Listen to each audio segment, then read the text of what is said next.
Now I have the pleasure of introducing our program director at Attitudes and Attire, Mary Palinzi Brown.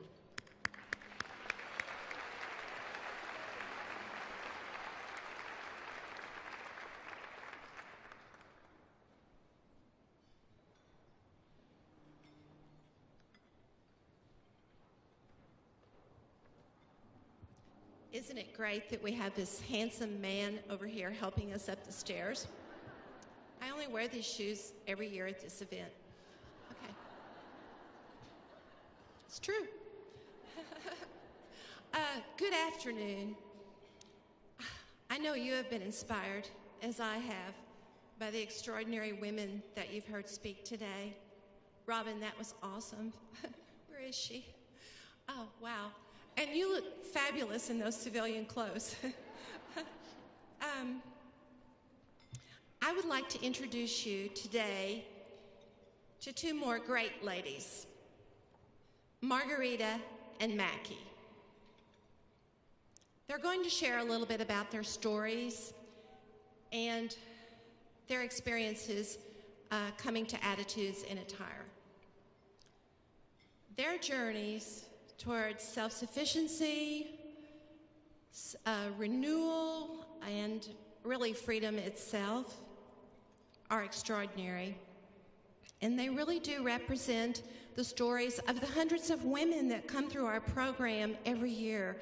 Last year alone, we served over 1,500 women, and we've served thousands of women. I can't keep track of the numbers over the 17 years. It is such an incredible experience for me personally to meet every one of these women in the workshops that I have the honor of facilitating. It is my pleasure to introduce our first speaker, Margarita.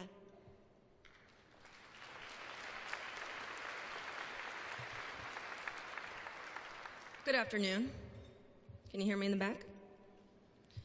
My name is Margarita. I'm an Operation Enduring Freedom veteran. I'm a full-time student and a single mother. I served 4 years in the United States Army, and my tour of duty was at Fort Hood, and I had the pleasure of setting up backup communications at Crawford Ranch for President Bush. The main reason why I enlisted in the military was to become independent and not live off my parents. The military helped me with my self-esteem and independence. While I was in the service, I married another soldier and endured a 10-year abusive relationship. As a female soldier in the military, you are often stereotyped as dramatic or overly sensitive. So often when we speak up, we don't always get it. After one violent episode with my husband, I went to his chain of command and I told them I feared him. I even showed them visible bruises I had on my arms, and their advice was to visit the chaplain.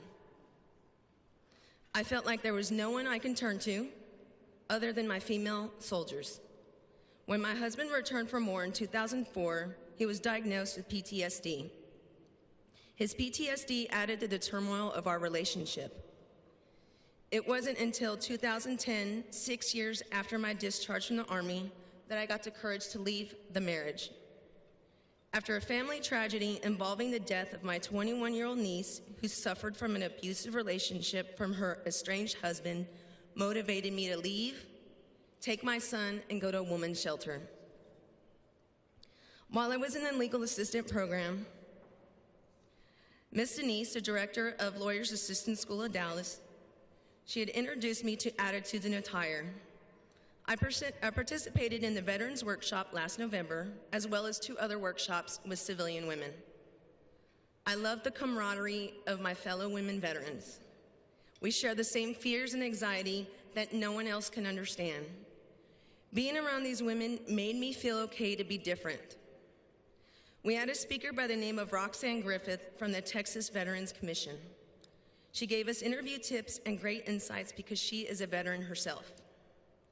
She reminded me that in the military, we are taught to be leaders and are taught to step up.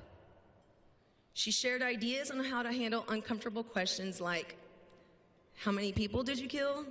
How many terrorists did you kill? Roxanne also gave us tips on breaking down those old stereotypes women have in the military. I took her advice and I ran with it. Within 2 weeks after graduating, I landed a temporary job in my first interview. All of my anxieties and fear were gone because I heard Roxanne in my head telling me, "You own this interview."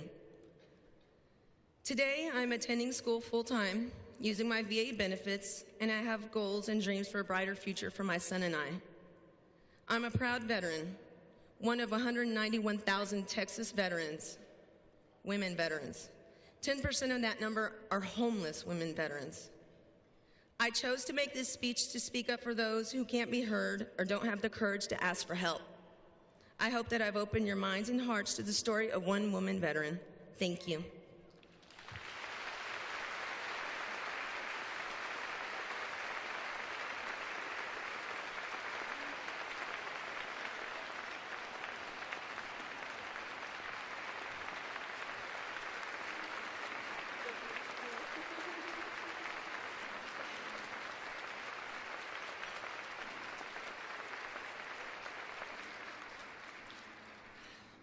Thank you, Margarita. Thank you for your courage in speaking today. It takes a lot of courage to get up here, right? For all of us, and to tell your story. You've really opened our eyes and raised our awareness of the issues that so many women in the military are facing every day. Our program closes today with one of the strongest women I have ever met. Her name is Mackie. She was referred to us from the Human Rights Initiative of North Texas, founded by our honorees, Serena and Betsy. Thank you. Because Mackie will always be, part of my life after meeting her. She's wonderful. I know you're going to enjoy hearing her speak today, and you will be inspired. She has taught me so much. Here's Mackie.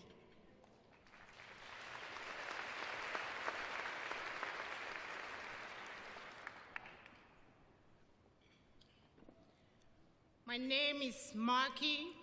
I'm from Africa. I'm married with 4 children. Back home, I was a registered nurse specialized in reproductive health, that's midwifery.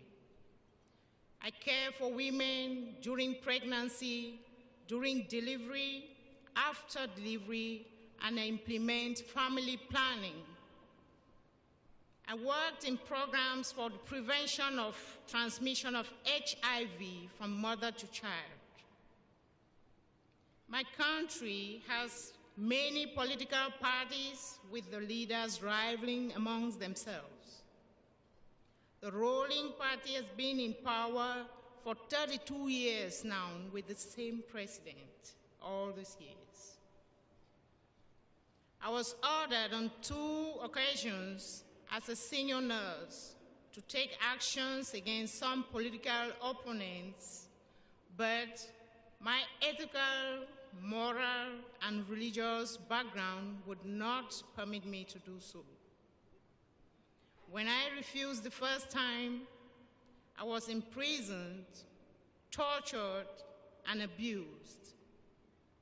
I was beaten and wounded. I was refused food and water. I was refused communication with my family. And I can't even say it all because it makes me feel horrible.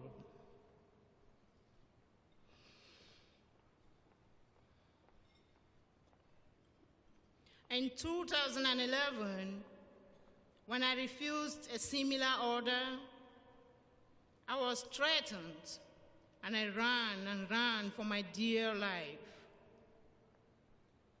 I managed to escape, and that is when and why I came to the United States. The horrible incident coincided with an invitation I had to attend a conference in Washington, D.C. With the help of family members and friends, I made my way to the United States and eventually to Dallas. I had to leave my dear family, my job, and everything I had because of fear of being tortured again and abused and even lose my life. When I arrived in Texas, I found a human rights initiative on internet. I called, introduced myself, and cried out for help. They interviewed me and accepted my case and gave me a lawyer. The HRI started taking care of me. They provided me with food, with clothes, bus passes, and seasonal gifts. They counseled and consoled me on several occasions in my depression. They also linked me with other services like the Center of Survival of Torture. Thanks to them, they linked me to better healthcare places, and thanks to the Pearl Vision that improved on my vision. They linked me to Attitudes and Attire, and Attitudes and Attire invited me as a participant in a workshop in which I learned so much. I learned how my attire can raise my self-esteem and influence the reception I get from people. I learned how to use my time doing something useful.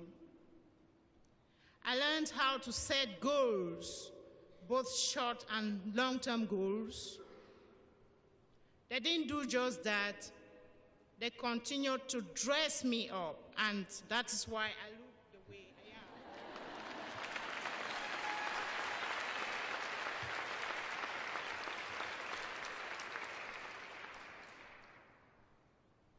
am. It is from this workshop that I set my short-term goal as becoming a CNA, Certified Nursing Assistant in the USA. And that I have. I've been working for close to a year now like a certified nursing assistant. And my long-term goal, number one, was to let my credentials be evaluated so I could sit the board exams to become a registered nurse in the United States. After 2 years of pursuing this, I have been granted the authorization to test, and I'll be writing my board exams in April, that is after next month.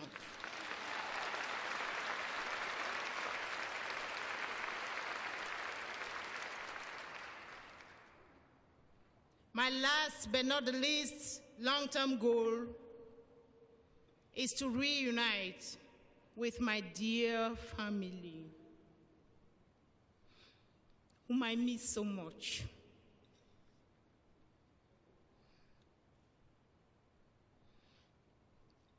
I want to thank God for my life.